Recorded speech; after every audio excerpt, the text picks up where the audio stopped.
चलले नारायण भैया अहेरिया कालाउती बहिनी देली आशीष हो।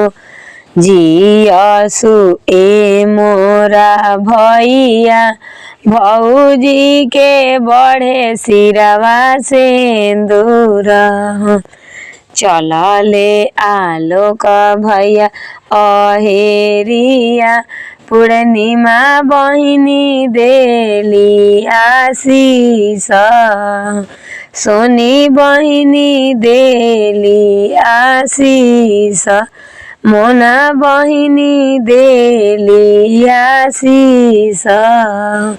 जियसु ए मोरा भैया भौजी के बढ़े सिरवा सिंदूर हो।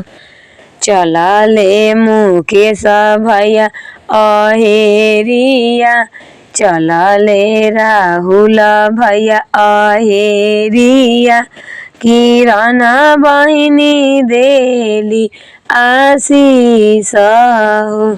जियसु ए मोरा भैया भौजी के बढ़े सिरवा सिंदूर हो। चलले अमित भैया अहेरिया चलले शिवम भैया अहेरिया निरुआ बहिनी देली आशीष हो। जियसु ए मोरा भैया भौजी के बढ़े सिरवा सिंदूर हो। चलले जितेश भैया अहेरिया चलले रंजित भैया अहेरिया अंशु बहिनी देली आशीष हो। जियसु ए मोरा भैया भौजी के बढ़े सिरवा सिंदूर हो। जियसु ए मोरा भैया भौजी के बढ़े सिरवा सिंदूर हो।